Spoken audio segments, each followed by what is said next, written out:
बलराम, तेरा भाई इतनी भीषण संकट में है और तुझे जरा भी दुख ना हो रहा? क्या आप सब अब तक नहीं समझ पाए कि कान्हा सच में कौन है?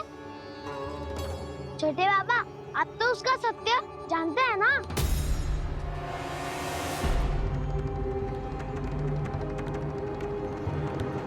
मानता हूँ कि आप सब कान्हा के रहस्य के बारे में नहीं जानते, पर क्या उसके जन्म से आज तक घटी एक से बढ़कर एक विचित्र घटनाओं को भी भूल गए हैं आप सब?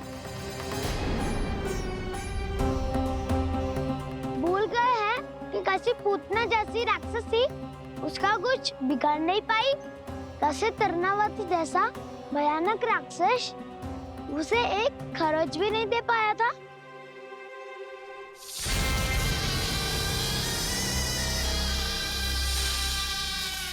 आप सबने अपनी आंखों से देखा था ना, बकासुर से कान्हा की रक्षा करने देवता स्वयं आए थे। पर सत्य तो ये है कि वो सभी देवता भी उस असुर के सामने असमर्थ हो गए थे। तब कान्हा ने बहुत ही आसानी से उस भयंकर असुर का वध किया था। एक ही बार में धराशायी कर दिया था उसे। तो आप सभी सोचिए, बार बार ऐसे असाधारण कार्य करने वाला बालक साधारण कैसे हो सकता है? अब तो आरंभ से ही सारा सत्य जानते हैं छोटे बाबा। रहस्य छुपाने में सदैव कान्हा की सहायता करते आए हैं आप, और आज आप स्वयं ही उसके सत्य को भूल रहे हैं। और तुम सब भी तो जानते हो कान्हा की शक्तियों के बारे में। तो क्या तनिक भी विश्वास ना है अपने सखा पे? बलराम, जे तू क्या कह रहा है? मैंने जो कहा उसका एक एक शब्द सत्य है छोटी माँ। यदि प्रभु की इच्छा हुई तभी कुछ ही क्षणों में सब कुछ अपनी आंखों से स्वयं अनुभव कर लेंगे आप।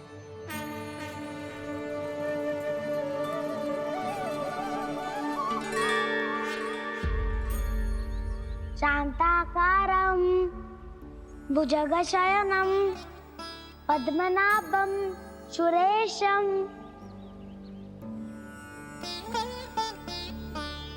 विश्वाधारं गगनसदृशं मेघवर्णं शुभांगं लक्ष्मीकान्तं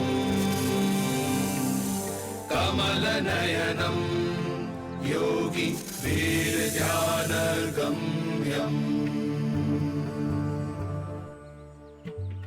वन्दे विष्णुं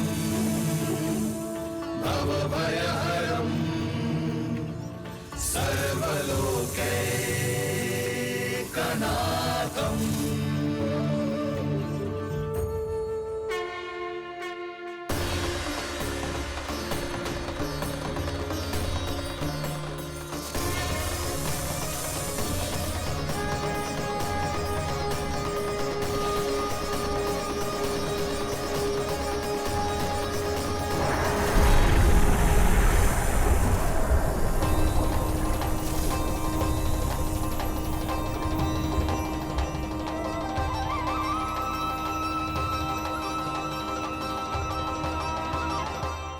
तुझे क्या लगता है बालक कि तू मेरी जगत से निकल गया तो अब बच जाएगा तू?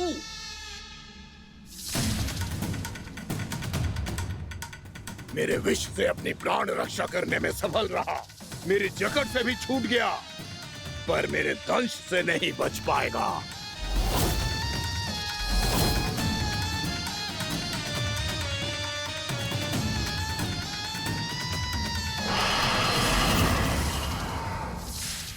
अब भय से भाग रहा है, पर मैं तुझे मृत्यु देकर रहूंगा।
मेरा नन्हा सा कान्हा कितनी देर भाग पाएगा?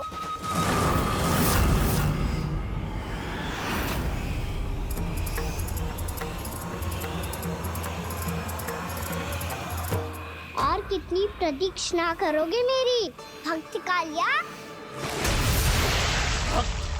भक्त नहीं, काल हूँ मैं तेरा। जब अहंकार का मुकुट बुद्धि को ढक लेता है तो भक्त अपने भगवान को भी नहीं पहचान पाता। व्यर्थ की पहेली में मत उलझा बालक। ना मैं भक्त हूँ और ना तू भगवान।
जिसके लिए इतने व्याकुल हो रहे थे, उसे छूकर कालिया नाग का हलाहल जैसा विष भी चरणामृत बन गया है और यमुना जी के जल में फैल चुके विष के प्रभाव को भी नष्ट कर रहा है।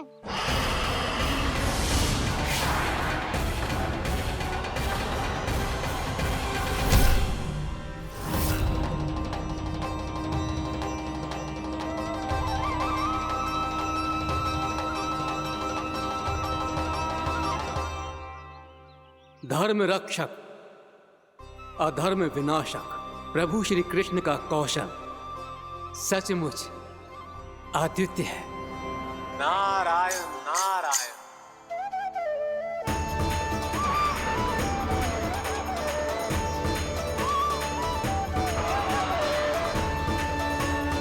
मेरा भाग तुम्हारे भीतर के अहंकार का प्रतीक है कालिया। अब तुम्हारा अहंकार, तुम्हारा अभिमान मेरे पाँव के नीचे है और तुम्हारी पूंछ अर्थात तुम्हारे प्राण मेरे हाथ में। अब तुम क्या करोगे भक्त?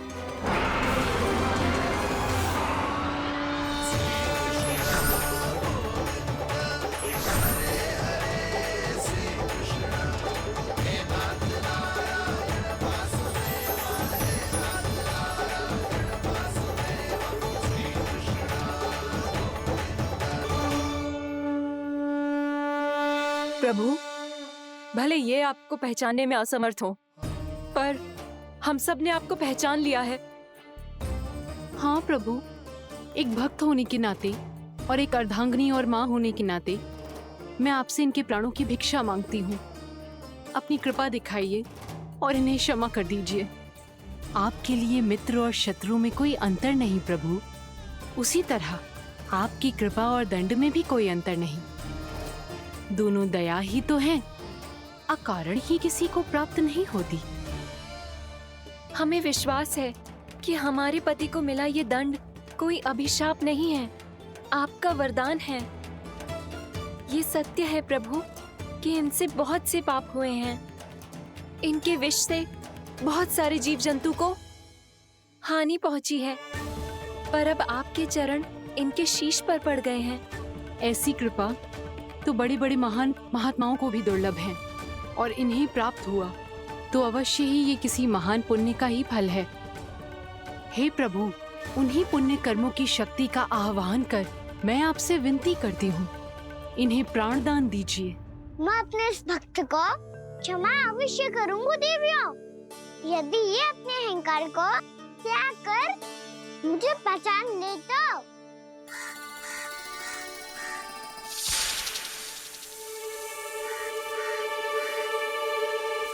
मैं तुम्हें श्राप देता हूँ, जितनी विषैली तुम्हारी जिह्वा है उतने ही विषैले सर्प बन जाओ तुम।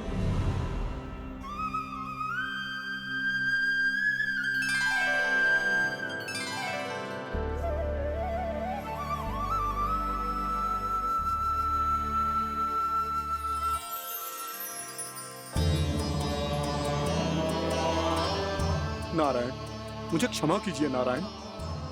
मैं तो आपका परम भक्त था, किंतु मैं आपको पहचान नहीं सका। इसका दंड तो मुझे मिलना ही था, किंतु मैं अब प्रायश्चित करना चाहता हूं। इसके लिए यदि आप मेरे प्राण भी ले लेंगे तो भी मुझे कोई दुख नहीं होगा। फैलाना, इसीलिए तुम्हें दंड नहीं दूंगा मैं।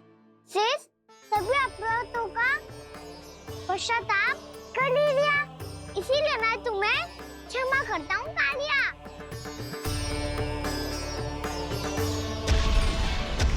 पर तुम्हें यहाँ से दूर समुद्र के बीच जाकर रहना होगा, जहाँ किसी निर्दोष का जीवन तुम्हारे विष से प्रभावित ना हो।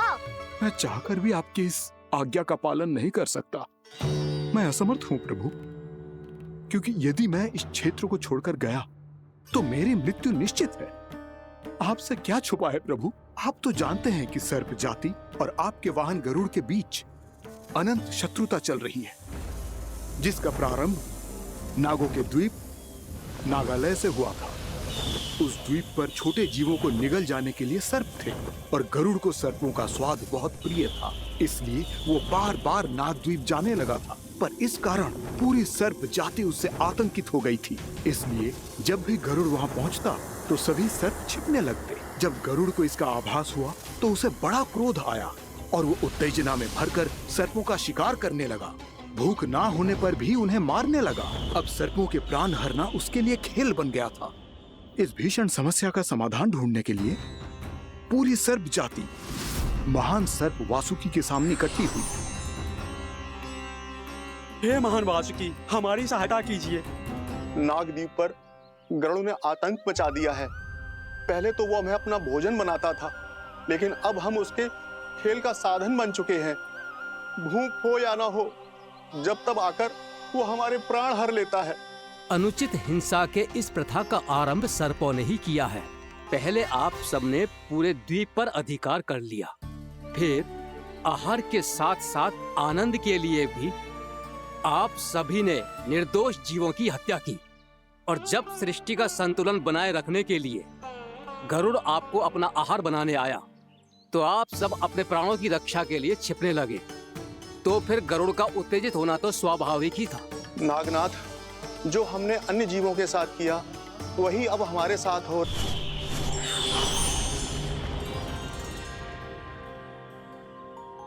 श्री नारायण के वाहन पक्षीराज गरुड़, मैं संपूर्ण सर्प जाति की ओर से आपसे एक निवेदन करने आया हूँ।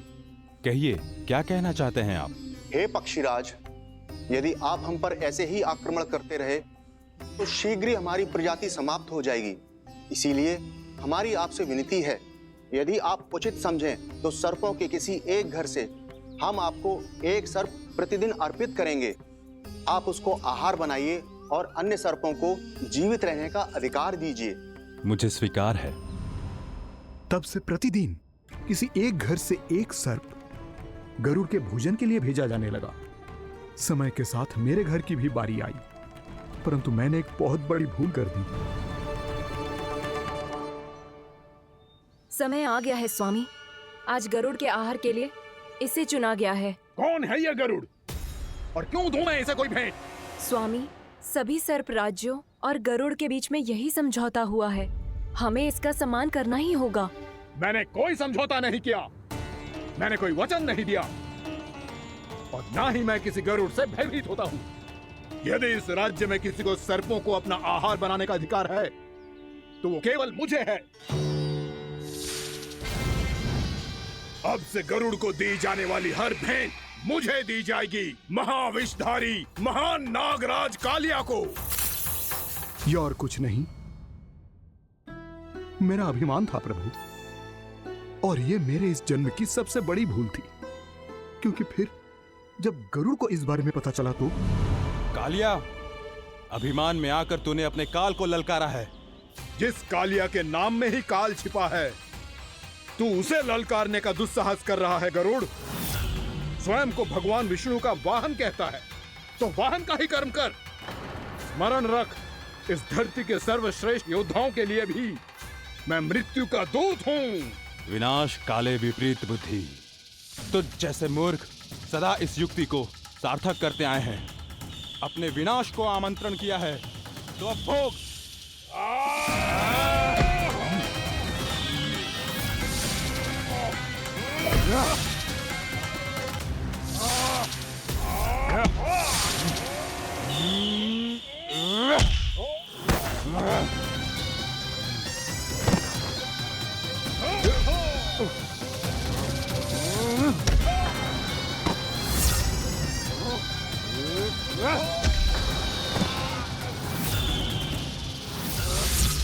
जिसने मेरा भोजन चुराने की धृष्टता की है, वो इसी योग्य है। तू मुझे जानता नहीं है गरुड़, मैं महाविषधारी नाग कालिया हूँ। तेरा इतना दुस्साहस कि तूने मुझ पर चरण से प्रहार किया। वाह!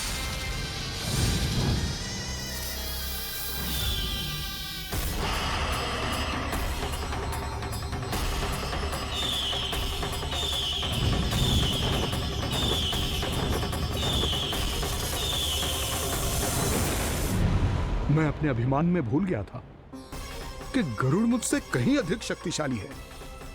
इसलिए अपने प्राणों की रक्षा करने के लिए मैं एक स्थान से दूसरे स्थान भागने लगा। नदियां, पर्वत, यहां तक कि मैंने सागर भी लांघ डाला, पर मैं जहां भी जाता गरुड़ के रूप में मेरा काल वहीं आ जाता। इसीलिए मृत्यु की आशंका से भयभीत होकर मैं अपने बड़े भाई मां कद्रू के प्रथम पुत्र अनंत शेषनाग से राय लेने चला गया। भैया, मैं यहां आपसे आपकी सहायता लेने आया हूं। मेरी एक छोटी सी भूल के कारण यह गरुड़ मेरा पीछा कर रहा है। मुझे हर समय हर स्थान पे ढूंढते रहता है। यदि उसने मुझे ढूंढ लिया तो वो निश्चित ही मेरे प्राण ले लेगा। मुझे कोई ऐसा स्थान बताइए जहां मैं अपनी पत्नी और अपनी संतानों के साथ शांति से रह सकूं। तुम यमुना नदी के किनारे वृंदावन क्षेत्र में जाके वास करो कालिया। गरुड़ वहां प्रवेश नहीं कर सकता, क्योंकि उसे ऋषि सोबरी का श्राप मिला हुआ है।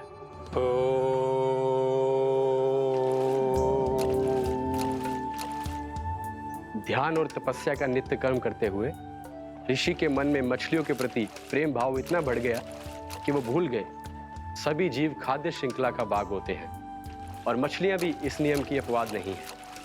उन्हें मछलियों की अटखेली इतनी अच्छी लगने लगी कि वो इस क्षेत्र के मछुआरों को भी मछली पकड़ने की अनुमति नहीं देते थे।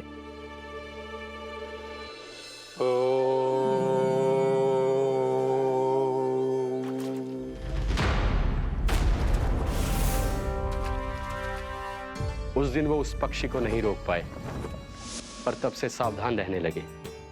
यहां तक कि अपने साधना से भी अधिक ध्यान वो पक्षियों पर केंद्रित करने लगे।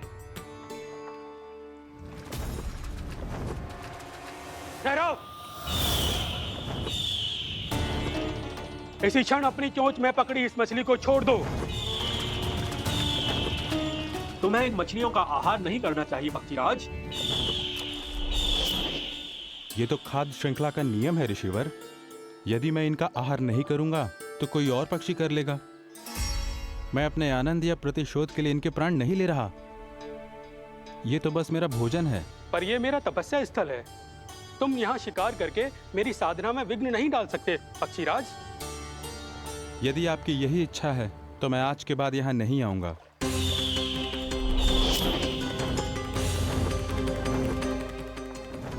पर आज ये मछली मेरे आहार के रूप में पकड़ी जा चुकी है।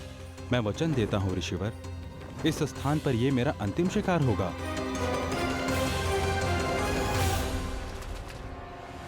आज के बाद यदि तुमने वृंदावन की निकट उड़ान भी भरी तो तुम सैकड़ों टुकड़ों में फटकर मारे जाओगे पक्षीराज।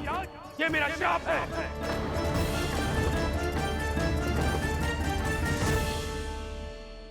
और इसीलिए भैया शेषनाग के सुझाव के अनुसार मैं यहां आ गया। पर अब यदि मैं कहीं और जाऊंगा तो मेरे प्राण नहीं बचेंगे प्रभु। निश्चिंत रहो कालिया, अब से गरुड़ तुम्हें कोई हानि नहीं पहुंचाएगा। अब तुम्हारे फनों पर मेरी पक्षिन बन गए कालिया, इसीलिए अब से तुम्हें गरुड़ से कोई भय नहीं होगा। निश्चिंत होकर अपने परिवार के साथ गहरे समुद्र में चले जाओ और सुख से शांति से निवास करो।